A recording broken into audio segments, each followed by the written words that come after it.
जयशंकर प्रसाद प्रसाद का जन्म सन 1889 ईस्वी में वाराणसी में हुआ था। उनके पिता का नाम देवी प्रसाद साहू था। वे काशी के प्रसिद्ध क्वींस कॉलेज में पढ़ने गए, परंतु स्थितियां अनुकूल न होने के कारण 8वीं से आगे नहीं पढ़ पाए। बाद में स्वाध्याय से उन्होंने संस्कृत, हिंदी, फारसी का अध्ययन किया। अपने पैतृक कार्य को करते हुए भी उन्होंने अपने भीतर काव्य प्रेरणा को जीवित रखा। उनका जीवन बहुत सरल था।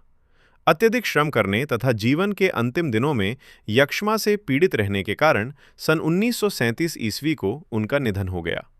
प्रसाद अत्यंत सौम्य, शांत एवं गंभीर प्रकृति के व्यक्ति थे और परनिंदा एवं आत्मस्तुति दोनों से सदा दूर रहते थे। वे बहुमुखी प्रतिभा के धनी थे। मूलतः वे कवि थे, लेकिन उन्होंने नाटक, उपन्यास, कहानी, निबंध आदि अनेक साहित्यिक विधाओं में उच्च कोटि की रचनाओं का सृजन किया। उनकी प्रमुख काव्य कृतियां हैं चित्राधार, कानन कुसुम, झरना, आंसू, लहर और कामायनी।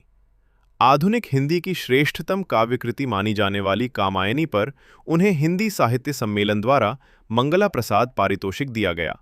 वे कवि के साथ साथ सफल गद्यकार भी थे। अजातशत्रु, चंद्रगुप्त, स्कंदगुप्त और ध्रुव स्वामिनी उनके नाटक हैं, तो कंकाल, तितली और इरावती अपूर्ण उपन्यास। आकाशदीप, आंधी और इंद्रजाल उनके कहानी संग्रह हैं। उनका साहित्य कोमलता, माधुर्य, शक्ति और ओज का साहित्य माना जाता है। छायावादी कविता की अतिशय काल्पनिकता, सौंदर्य का सूक्ष्म चित्रण, प्रकृति प्रेम, देश प्रेम और शैली की लाक्षणिकता उनकी कविता की प्रमुख विशेषताएं हैं।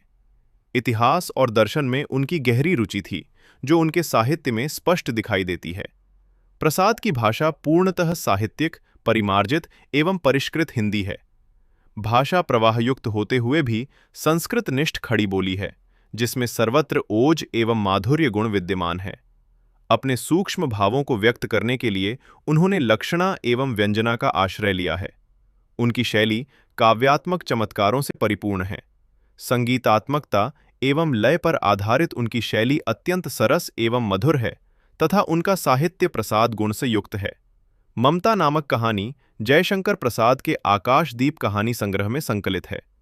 इसमें प्रसाद ने नारी के आदर्शों को स्थापित किया है।